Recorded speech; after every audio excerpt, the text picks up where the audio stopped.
Bonjour, bienvenue dans ma bibliothèque. Nous sommes à Montréal le 26 août 2017. Mon nom est Bruno Lalonde et il est 6h moins 10 du matin. Alors je poursuis, j'ai terminé la section poésie. Je poursuis donc le déménagement de cette grande bibliothèque personnelle, 25 000 livres. Alors il reste 4 jours avant le déménagement. C'est possible que je vous offre, si ça vous intéresse de toute façon. Tout le monde est libre. 2 ou 3 vidéos par jour. Je vais donner une accélération. J'ai fait plus de 1000 vidéos dans ma bibliothèque. Bonjour, bienvenue dans ma bibliothèque.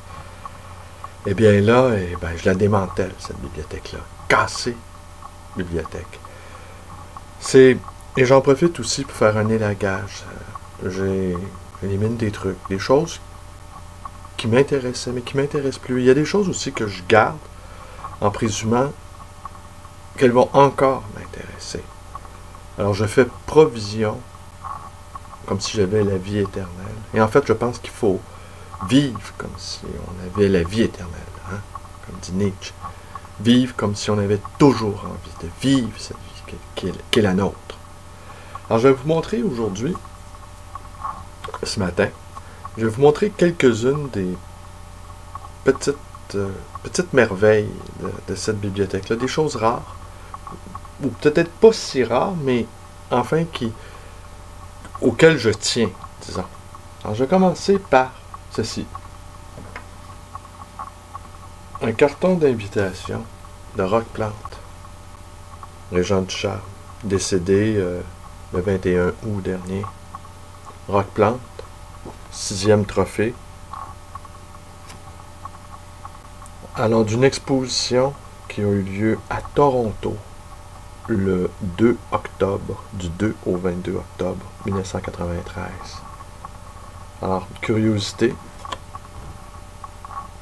pour ceux qui ne savaient pas que Rock Plante a exposé à Toronto, et bien voilà, maintenant vous le savez. Ceci, Kenneth White. Auteur que j'aime beaucoup, Kenneth White. Salut Ginette. Ginette. Oh, Ginette. C'est assez curieux, hein Ginette?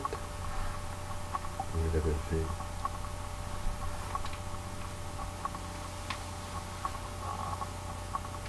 Alors, je vais vous montrer. Vous voyez, c'est Ginette. Ginette Roussy. Je sais pas si elle se doute, mais elle se promène partout sur les bibliothèques. Elle s'installe sur les rayons désertés. Je ne sais pas. Ronronne, entendez-vous? Je ne sais pas si elle sait. En tout cas, elle sait qu'il se prépare des grandes choses parce que la maison est sans dessous. Et elle ne sait pas aussi qu'elle s'en va dans une maison où c'est encore plus grand. Il va y avoir 3 étages, Ginette. Tu vas pouvoir te balader du sous-sol jusqu'à l'atelier. Mais Ginette est une bête qui est très très très affectueuse, mais qui apprécie peu les visiteurs. Dès que quelqu'un rentre, elle se cache. Et dès que la visite repart, eh bien, elle revient nous voir. Alors voilà, Ginette. Hein? Ginette. Curieux. Le génie animal, hein? Ouais. Alors tu peux retourner, Ginette. Alors je vous disais Kenneth White, un auteur que j'aime beaucoup, beaucoup, beaucoup. La géopoétique. Hong Kong, scène d'un monde flottant, publié chez Alfred Ebel éditeur. Vous voyez, une reliure chinoise.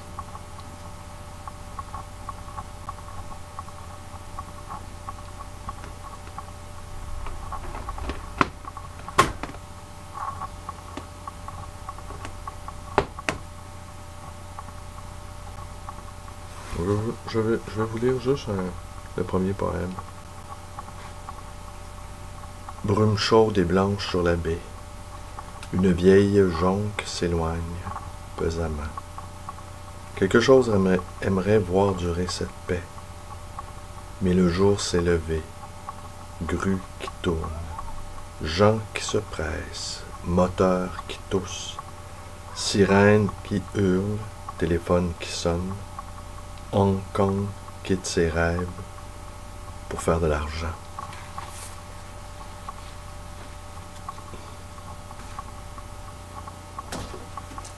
Ceci, Max Clarac Serrault, le pseudonyme de Claude Defly, dans cette petite maison d'édition Rouge Maille, qu'il a fait, qu'il a produit quand il était tout jeune homme. Et ça a été imprimé le 8 novembre 1949 à 66 exemplaires, et ceci est l'exemplaire numéro 54.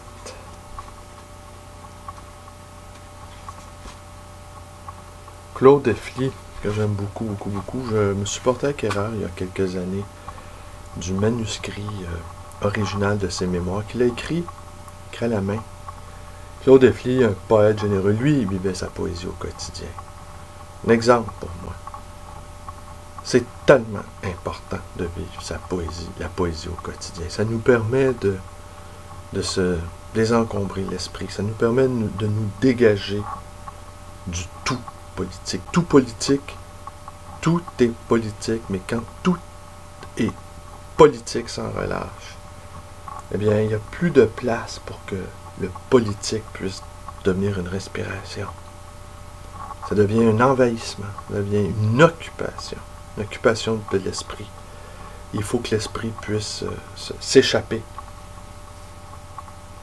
Est-ce que je vous lis un poème? Non, je ne vous lirai pas un poème, mais je vous le montre. Ode à Elsebord. Ceci, lettre de Max Jacob à Jean Cocteau, publié chez Segers. Mais l'intérêt bibliophilique, c'est que c'est un exemplaire qui a appartenu à Patrick Straham. Et on lit: en guise de lettre à Victor, pour qu'il ne m'oublie pas sur son testament. Le Victor en question est toujours vivant. Peut-être un jour je vous raconterai ça. Mais il est toujours vivant, et le 8 mars 1962, Victor est un tout jeune homme. Alors je pense que les questions testamentaires, il y avait ça loin derrière. Il y avait ça loin devant lui. Pour qu'il ne m'oublie pas sur son testament, le jour où nous parlions avec René de plans tandis qu'il photographiait la Cité des Livres pour son snack bar. Alors vous avez compris que le Victor en question, comédien, et Patrick Straham et Alain René, le fameux cinéaste, avaient passé la journée ensemble en octobre 1962. Je ne vais pas conclure là-dessus, mais une autre rareté. Je suis bien ravi de la posséder, celle-ci aussi. Le vertige de sourire, de Gilbert Langevin. Publié chez Atis, sa maison d'édition à laquelle a publié mon père aussi quelques livres, et sa compagne, Louise. Alors, ceci a été imprimé, a été tiré à 100 exemplaires, et c'est le numéro 85. Est-ce que je vous lis? Je vais vous lire. Est-ce que je vous lis quelque chose? C'est un poème qui fait 4 pages, qui a été écrit le 24 novembre 1960. Je vais vous lire le premier paragraphe. Si la lumière répondait au miroir qui l'interroge, si l'azur chantait bleu, célibat de son âme, solitude sans ciel, l'onde et la rame, un village ronronne, le labyrinthe est long, celui du passé, les regrets de soi, les écœurements de soi, mon cœur à haute voile, pourquoi m'as-tu déserté?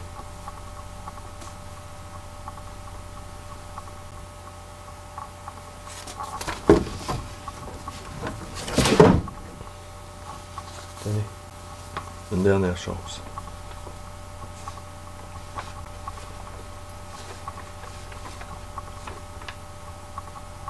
Le FLQ, vous voyez, le Front de libération, le fameux manifeste renéotypé, c'est très très rare, c'est un éphéméria, c'est ce qu'on appelle un document pas conçu pour durer. Le texte a duré, mais le support lui-même, éphémère, n'a pas duré. Mais celui-ci, il y a eu 3 manifestes du FLQ. Celui-ci est le premier, sans doute, qui date de 1964.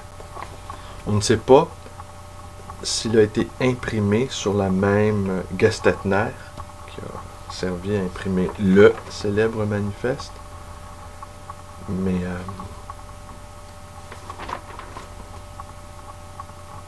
quand je vous montre la première page.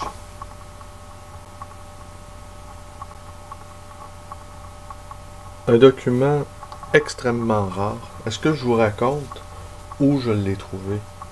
Bah oui, tenez, je vais vous le raconter brièvement.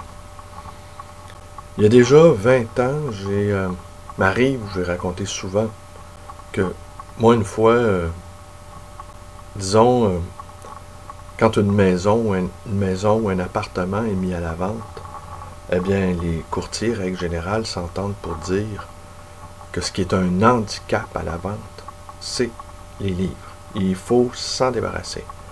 Il faut que l'appartement devienne comme un appartement témoin. Ils appellent ça le home staging. Il n'y a aucune trace d'intimité. Et les livres ne sont que des traces d'intimité, outre le fait qu'ils occupent massivement l'espace, en tout cas dans le cas d'un intellectuel. Et on m'avait demandé de littéralement vider les lieux. Et c'est tellement une source d'encombrement, les livres, pour les héritiers, ou enfin ceux qui ont charge de remettre en vente l'appartement, qu'à la limite, je pourrais même demander à être payé pour le faire. En plus, je paie pour faire des cartons, et les gens les mettraient à la rue. Alors ça, c'était vraiment destiné à aller à la rue. Donc. Et ça a appartenu à un intellectuel québécois qui vivait ici, sur la rue Amherst, Raoul Roy, le fameux guerrier de l'indépendance, qui a écrit Jésus, guerrier de l'indépendance. Vous voyez, le messianisme. On est passé du messianisme religieux au messianisme politique. Et donc, Raoul Roy, qui a gravité autour des premières cellules felkistes, qui était ami avec Charles Gagnon et Pierre Vallière, avec qui on fondé une revue ensemble, eh bien, avait ces 2 manifestes dans sa bibliothèque. J'étais coincé entre 2 livres. J'étais très ému quand j'ai vu ça. Et j'ai évidemment fait mon travail de sauvetage. Cet élément-là de sauvetage. Après, évidemment, il m'est arrivé qu'on me dise « Ouais, mais tu ne devrais pas posséder ça. Tu devrais remettre ça à une institution. » Mais il n'y avait pas d'institution qui était présente lors de cette éviscération de la bibliothèque, l'importante bibliothèque de Claude Roy. Nous sommes des intercesseurs. Nous sommes des intercesseurs et nous sommes également des sauveteurs. Les collectionneurs privés ou les libraires de mon acabit, on a sauvegardé beaucoup de choses qui paraissent ou qui pouvaient paraître insignifiantes ou dérisoires aux yeux du plus grand nombre. Mais grâce à notre sensibilité, notre vigilance, on a permis que ces choses-là échappent à la destruction. Alors évidemment, un jour, peut-être, si les institutions si quelque institution que ce soit ne possède pas ces documents-là, me fera plaisir de leur vendre, parce que tout travail mérite salaire. Quand on travaille très très fort, les libraires travaillent très très fort pour pas grand-chose, règle générale, eh bien, il n'y a pas de honte à vendre ces documents-là qu'on a sauvegardés.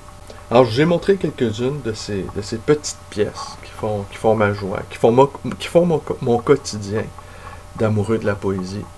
Peut-être plus tard aujourd'hui, je vais vous faire une autre vidéo. Aujourd'hui, il me reste J'ai fini la section poésie. Il me reste une section, c'est mélangé. Il y a des biographies d'écrivains. Là, je vois, j'aperçois les ouvrages de François Bon, j'aperçois les écrits polémiques de Céline, j'aperçois la biographie de Goya, écrite par Michel Del Castillo, écrivain très important, Michel Del Castillo. Une étude de Robert Mishrahi sur Spinoza. Omar Khayyam, magnifique livre d'Omar Khayyam. J'adore Omar Khayyam, j'adore la poésie d'Omar Khayyam. Grossman, une biographie de George Orwell. Montaigne. Alors je regarde ça ici, c'est dans l'allée, là. Je vous montrerai ça. Attendez, je vais vous la montrer tout de suite. Vous voyez? Alors il me reste ça ici. Toute cette section-là, dans le fond, c'est fait. Et il y a une autre petite pièce là, qui est la section roman. Alors, je vous remercie d'être avec moi. Portez-vous bien. Vous connaissez la suite. Vous pouvez vous abonner à mes vidéos. Vous pouvez également me rendre visite à cette librairie d'occasion et d'ancien, le Livre Voyageur, dans le quartier Côte-des-Neiges. Et dans à peu près moins d'un mois, une deuxième librairie sur la rue Bélanger. Vous pouvez me joindre à mon numéro de téléphone 514-736-0999. Et vous pouvez également aller visiter ma page Facebook. Merci. Bonne journée. À plus tard. Merci.